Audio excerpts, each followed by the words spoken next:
Makeover yes नाम के इस बंदे ने सोशल मीडिया पर लोगों के ताने और ट्रोलिंग से परेशान होकर अपनी जान दे दी। यह खबर तो हमने आपको 2 दिन पहले दी ही थी, पर अब यस का एक लास्ट वीडियो सामने आया है जो उसने अपनी जान लेने के कुछ समय पहले ही शूट किया था, जिसमें वो अपने माता पिता से माफी मांगता है और यह भी कहता है कि अगर मुझे मौका मिलेगा तो मैं दूसरे जन्म में आपके पास नहीं आऊंगा, और अगर आऊं तो इस तरह के रूप में नहीं आऊंगा। जिससे यह समझ में आता है कि बंदा ट्रोलर से तो परेशान था ही था, पर घर के किसी सदस्य से भी परेशान था।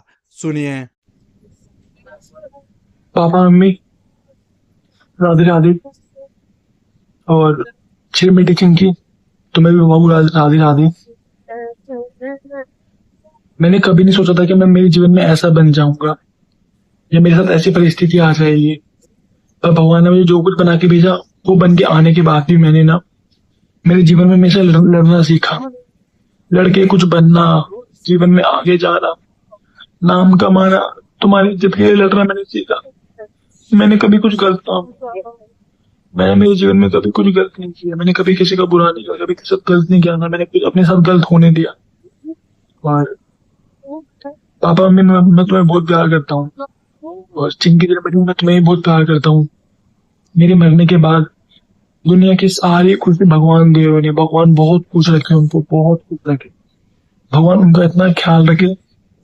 मेरे हिस्से की जो भी खुशी बची होगी ना भगवान सब उनको दे दे। मैं बहुत प्यार करता हूँ उन लोगों से। मैं कभी नहीं चाहूंगा कि मैं अगले जन्म में तुम लोगों को मिलूं।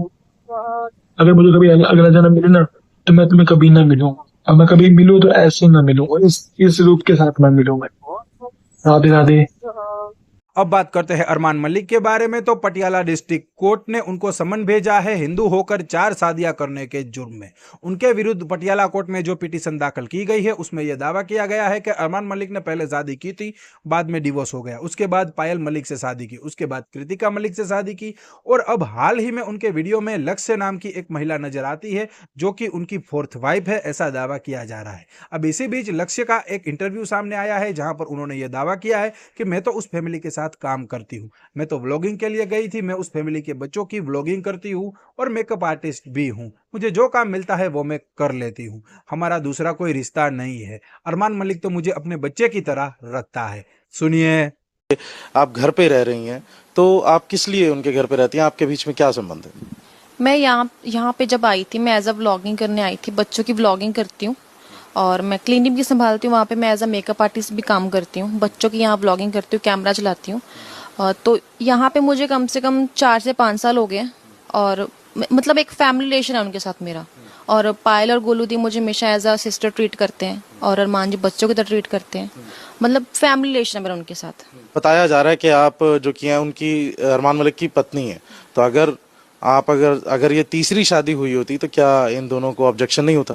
बिल्कुल होता, और पायल दी को ऑब्जेक्शन होता, और मेरी फैमिली को भी होता। ये जो थर्ड पर्सन बोल रहा है उनको कोई हक नहीं है बोलने का मेरी लाइफ में, हमारी फैमिली के बारे में। अगर किसी को हक है वो सिर्फ पायल दी को, कृतिका दी को और मेरी फैमिली को है, बस। चलिए आगे बढ़ते हैं और अब बात करते हैं आलिया भट्ट के बारे में, जो पपराजी मीडिया से थोड़ा सा परेशान नजर आई। उनका एक वीडियो सोशल मीडिया पर काफी वायरल हो रहा है जहां पर वो शायद जिम के अंदर जा रही है और पपराजी मीडिया कर्मी भी उनके पीछे पीछे जिम वाले बिल्डिंग में घुस जाते हैं। तो आलिया भट्ट उनसे कहती है कि ये आपकी बिल्डिंग नहीं है, आप यहाँ पर नहीं आ सकते, प्लीज बाहर निकल जाइए। अब सही मायने में देखें तो ये ना तो पपराजी की बिल्डिंग है और ना ही आलिया भट्ट की बिल्डिंग है। वो इस बिल्डिंग के अंदर जिम के लिए जाती है, तो जाहिर सी बात है पपराजियों की वजह से बिल्डिंग के अंदर रहने वाले दूसरे लोग या फिर जो भी अपना बिजनेस चलाते हैं उनको परेशानी का सामना करना पड़ता होगा, और शायद इसी संदर्भ में आलिया भट्ट ने बोला होगा। सुनिए। प्लीज बाहर जाओ, प्लीज बाहर जाओ। नहीं अभी आप जाइए प्लीज, आपका बिल्डिंग नहीं है, आप नहीं अंदर आ सकते। आप प्लीज बाहर जाओ, आप सुन नहीं रहे अभी। Thank you. अब बात करते हैं अनुपमा रूपाली गांगुली के बारे में। तो जया बच्चन का जो एक सोशल मीडिया पर वीडियो वायरल हुआ था उसके ऊपर रूपाली गांगुली का स्टेटमेंट सामने आ गया है।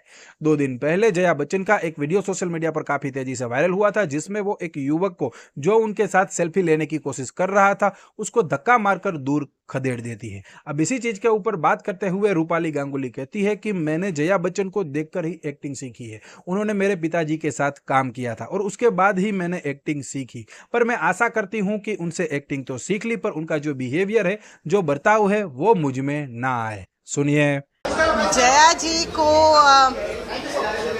जया जी को देखकर मैं कोरा कागज़ की थी उन्होंने मेरे पापा के साथ, जिसमें पापा को नेशनल अवार्ड मिला था। जया जी का काम देखकर, कोरा कागज़ देखकर मैंने इनिशियली एक्टिंग सीखी है। आई होप उनसे ये बर्ताव ना सीखूं। अब बात करते हैं रजत दलाल के बारे में, जिन्होंने राहुल गांधी के वोट चोरी मामले को इनडायरेक्टली सपोर्ट कर दिया है। तो अभी हाल ही में दिल्ली एनसीआर में एक फैसला लिया गया है सुप्रीम कोर्ट के द्वारा कि जो आवारा कुत्ते हैं उनको पकड़ लिया जाएगा, जिसका विरोध करते हुए रजत दलाल ने अपने इंस्टाग्राम पर एक लंबा चौड़ा 10 मिनट से ज्यादा का वीडियो अपलोड किया, जिसमें उन्होंने ये दावा किया कि जब भी देश में कोई बड़ा स्कैम बाहर आने वाला होता है तो इस तरह के फैसले ले लिए जाते हैं ताकि लोगों का माइंड डाइवर्ट हो जाए।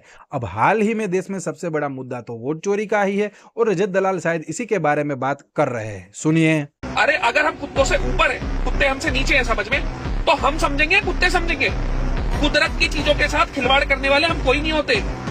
इतनी चीजें हैं यार, एजुकेशन है, रोड है हो रहे हैं, मर्डर हो रहे हैं, उनका तो सॉल्यूशन निकल नहीं रहा। बैच कोई स्कैम उठता दिखता है तो कोई टॉपिक उठा दो, पूरी जनता का ध्यान डाइवर्ट कर दो। तो सुना आपने। अब रजत दलाल ये तो मानते हैं कि वोट चोरी का एक बड़ा सा स्कैम है, जिसे छुपाने के लिए ही ये कुत्तों वाला फैसला लिया गया है। आप इस बारे में क्या सोचते हैं? आपका क्या कहना है? कमेंट बॉक्स में बताइएगा जरूर। वीडियो थोड़ा भी पसंद आया हो, लाइक, चैनल को भी सब्सक्राइब कर दीजिएगा ताकि आगे भी हमारी मुलाकात होती रहे।